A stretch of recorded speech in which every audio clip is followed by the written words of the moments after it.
अभी तक हम मूढ़ मान्यताओं में फंसे थे। अभी तक हम पौराणिक जो कभी परिस्थितियों के अनुसार धर्म में विकृति पैदा की गई, पौराणिक चीजें वो है नहीं जो आज हमें पढ़ाया जा रहा है।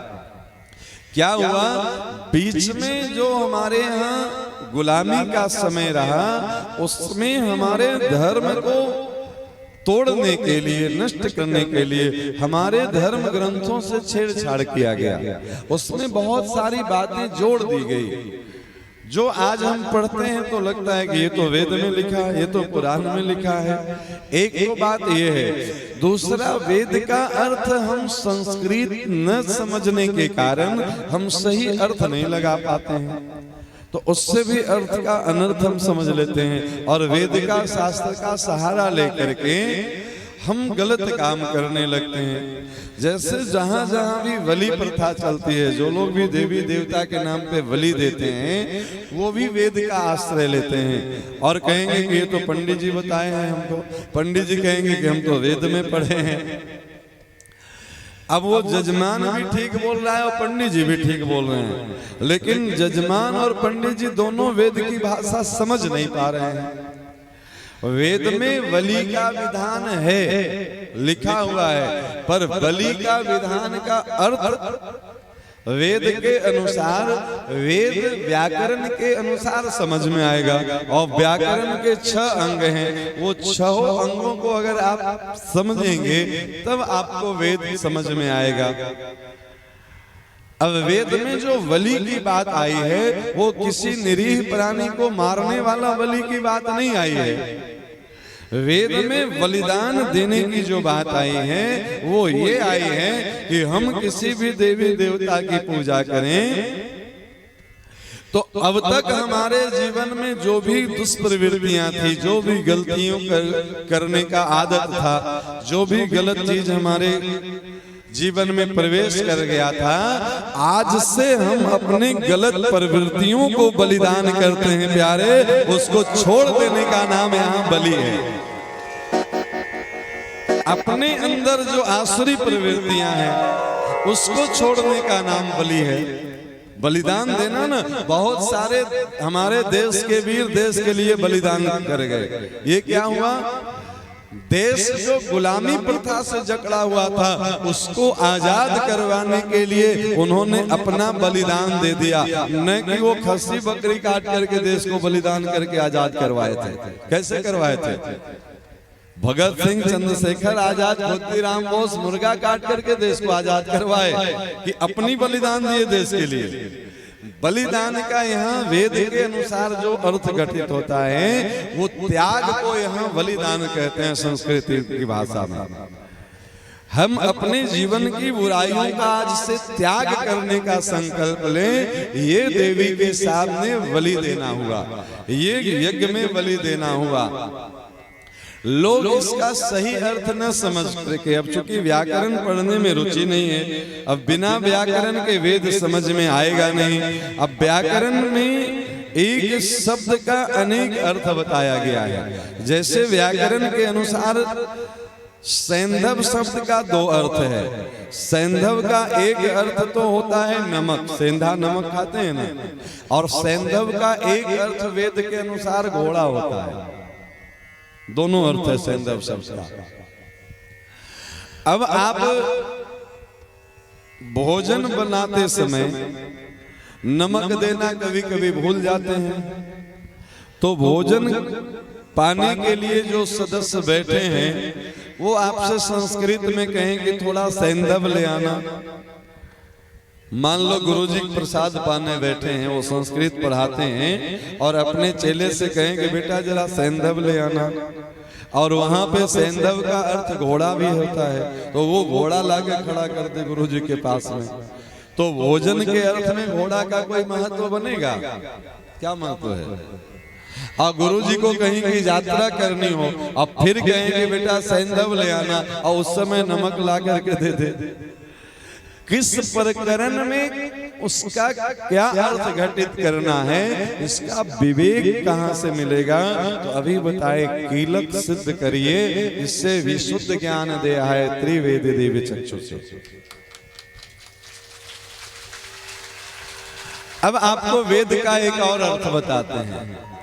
वेद में लिखा है अधिकस्य अधिकम फलम, अधिक करेंगे तो अधिक फल की प्राप्ति होगी। क्या अधिक करेंगे? दान करने की बात आए तो अधिक दान करेंगे तो अधिक फल मिलेगा।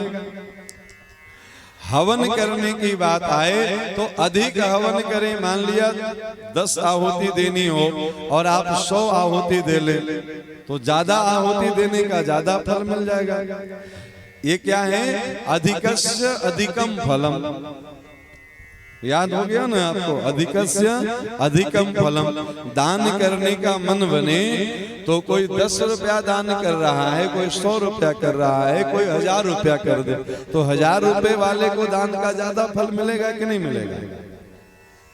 अधिकस्य अधिकम फलम वेद में लिखा है, ये सत्य है।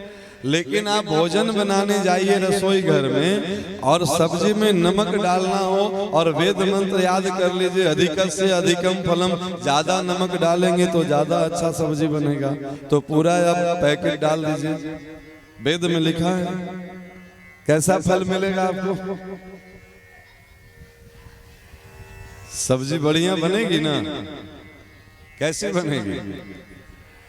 चाय बनानी हो और उस समय याद कर लीजिए अधिकस्य अधिकम फलम, आप पूरा पैकेट चाय पत्ती का डाल दीजिए उसमें, आ कहिए कि वेद में लिखा हुआ है। इसीलिए वेद पढ़ना मना है, वेद सबको नहीं पढ़ना है। वेद को श्रुति कहते हैं। जो उसके स्पेशलिस्ट हैं वैसे संत सदगुरुदेव के चरणों में बैठ करके वेद सुना जाए तब वो समझ में आएगा प्यारे, वेद पढ़ने से नहीं समझ में आएगा। अब वेद का सहारा लेकर के लोग मनमानी ढंग से पूजा में उसका उपयोग करते हैं और ऊपर से और कहेंगे कि वेद में लिखा है बलि देना। हाँ लिखा है, पर किसका बलि देना लिखा है ये भी तो आप सीखिए। निरीह प्राणी की बलि देना लिखा है, और अगर जीव की ही बलि आपको समझ में आया तो कभी शेर का बलि देके दिखाइए। हिम्मत हो तो पकड़ के लाइए उसको, ज्यादा प्रसन्न होंगी मां। नहीं तो जो सबसे कमजोर है, जिसको आसानी से पकड़ सकते हैं, उसकी बलि।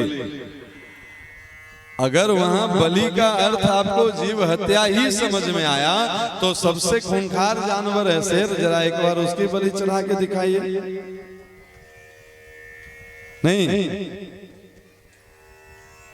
तो जो हमसे कमजोर है बस उसको हम सताएंगे और फिर माता रानी के सामने आरती गाएंगे। दानव दल पे टूट पड़ो मां करके सिंह सवारी। ये तो माँ है करुणामयी कृपामयी। अगर वो कभी गलती से ये बात मान ले तो सबसे पहले उसी पे टूटेंगे जो गा रहा हो, क्योंकि सारा दानव भला आचरण तो वही कर रहा होता है। नहीं, निरीह प्राणी की बलि देकर के आरती कर रहा है तो वो दानव का आचरण कर रहा है कि मानव का आचरण कर रहा है? नहीं, और गलती अपने कर रहा है और फिर माता को और भड़का रहा है कि दानव दल पे टूट पड़ो मां करके सिंह सवारी। ये तो माँ की कृपा है जो वो सुनते नहीं है। अगर सुनने लगे ना तो बड़ा मुश्किल हो।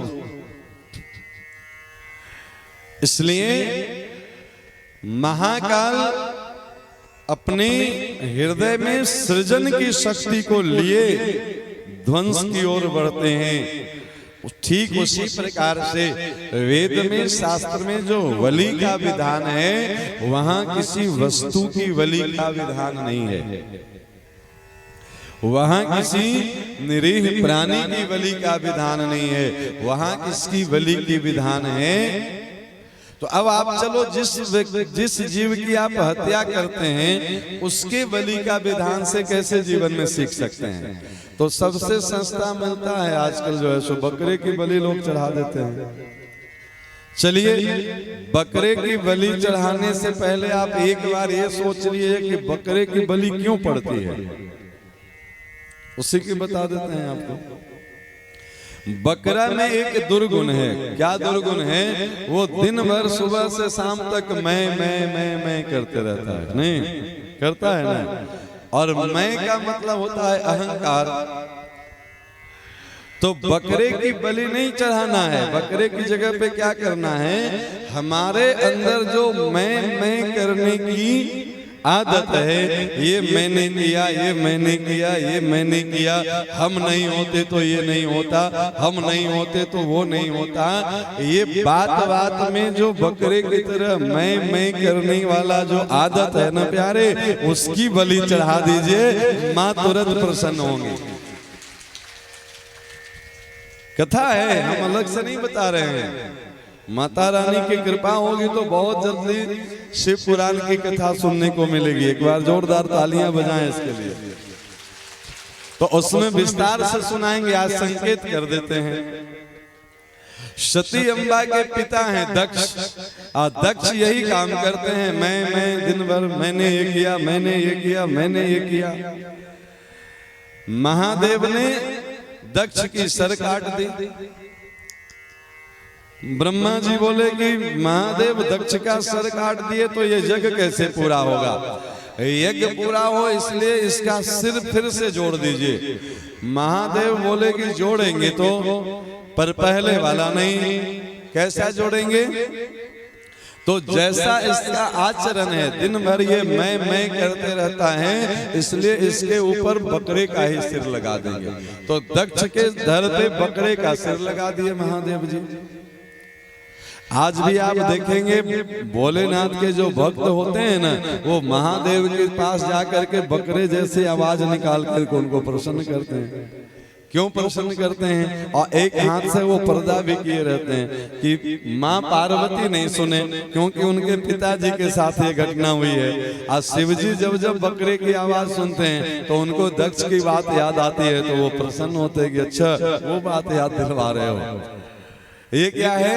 दक्ष अपने जीवन में यही मैं का अहंकार पाल रखा था, इसलिए महादेव ने उसकी गर्दन काट दी और बकरे का सर लगा दिया। जीवन भर जो मैं करते रहता है, वही कथा में श्री राम जय राम बैठ के करता है। पता है कौन? ये जो तबला बज रहा है, पता है इसकी वो किसकी बनती है? क्यों जी अमित, पता है ना वो किसकी बनती है? बकरे की बनती है ना। बकरा का चमड़ा बहुत उसके लिए उपयोगी होता है। और वो जब कथा में बैठता है तो क्या बोलता है? श्री कृष्ण गोविंद हरे मुरारे हे नाथ नारायण वासुदेव गाता है ना। हम बोलते हैं ना कि हम कथा सुनाते नहीं है, दिखाते हैं। देख लीजिए, जो जीवन भर मैं करा, उसको ठोक पीट करके पूरे जीवन के बाद वो भगवान का नाम गाना पड़ता है। जीवन भर ऐसे ही पिटेंगे, मन से नहीं गाएंगे तो पिट करके गवाएंगे भगवान। ऐसा उपकरण बना देंगे कि फिर जब ऊपर से थप्पड़ लगेगी तब उधर से बोलेगा श्री राम जय राम। सुबह कीर्तन में देखते हैं कितना सुर से वो बोलता है, श्री राम जय राम। रोज हो रहा है कीर्तन की नहीं हो रहा है? वो मैं बोलता है। क्या बोलता है? आप तो गौर से सुनेंगे तो वो भी वही सुर में बोलता है जो हम बोलते हैं। तो मेरे सुर से उसको अपना सुर मिलाना पड़ रहा है कि नहीं पड़ रहा है? क्यों जी? तो अच्छा हो कि वो दुर्दशा होने से पहले सभी लोग मेरा सुर से अपना सुर मिला लीजिए। जीवन भर श्री राम जय राम, श्री कृष्ण गोविंद हरे मुरारे हे नाथ नारायण वासुदेव, वो दुर्दशा से बच जाएंगे। दिखा कि नहीं दिखा कथा? जीवन भर जो मैं किया, अब उसको मरने के बाद ठोक पीट करके भगवान नाम करवाया जा रहा है, उसे करना पड़ रहा है। यही है कथा का दर्शन। तो हम अपने जीवन की बुराइयों का बलिदान कर दें, हम अपने जीवन के दुष्प्रवृत्तियों का त्याग कर दें, हम अपने जीवन के दुष्चिंतन दुष्चरित्र का त्याग कर दें, ये वास्तव में बलिदान देना है।